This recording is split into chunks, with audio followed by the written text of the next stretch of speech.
करमदन परेशान था, लेकिन फिर अचानक उसने जो देखा उससे उसके पैरों तले जमीन खिसक गई। उसने देखा कि वही बेवा औरत उनके घर आग लेने आई है और उसकी छोटी बेटी जैनब उससे बहस कर रही है।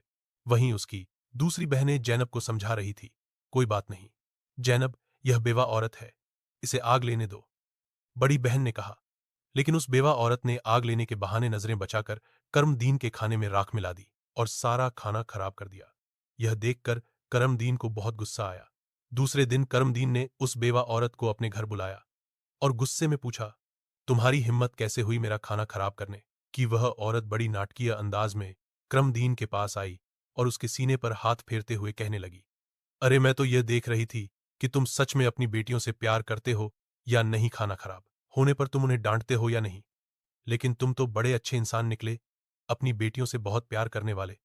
तुमने तो मेरी चोरी फौरन पकड़ ली। अब मुझे यकीन हो गया है कि तुम अपनी बेटियों से बहुत प्यार करते हो। आइंदा ऐसा कुछ नहीं होगा। कर्मदिन उसकी बातों और उसके नाटक पर यकीन करने लगा, क्योंकि वह बेवा औरत खूबसूरत थी। कर्मदन उसके व्यवहार से प्रभावित होकर कुछ भी कहने की बजाय उसे अपनी पत्नी बनाने का फैसला कर बैठा। कुछ ही दिनों में उसने अपनी बेटियों की इजाजत के बिना उस बेवा औरत से शादी कर ली और उसे अपने घर ले आया। शादी के कुछ ही दिनों बाद वह बेवा औरत कर्मदन की तीनों बेटियों से सख्त नफरत करने लगी। वह चाहती थी कि किसी भी तरह कर्मदीन की बेटियां इस घर से निकल जाएं। उसने उन्हें घर से निकालने के लिए तरह तरह के मंसूबे बनाने शुरू कर दिए। वह सोचती थी कि अगर बेटियां घर से चली जाएंगी तो वह और उसकी अपनी बेटी आराम से ऐश की जिंदगी जी सकेंगी। साथ ही कर्मदीन का पूरा ध्यान सिर्फ उसी और उसकी बेटी पर रहेगा।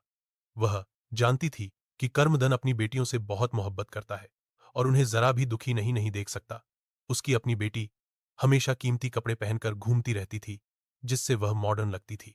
लेकिन सौतेली मां ने कर्मदन की तीनों बेटियों को घर का सारा काम करने पर मजबूर कर दिया। वह उन्हें ठीक से पेट भर खाना भी नहीं देती थी और धीरे धीरे उनकी दूसरी जरूरतें भी कम कर दी। तीनों बहनें हर समय दुखी रहने लगी।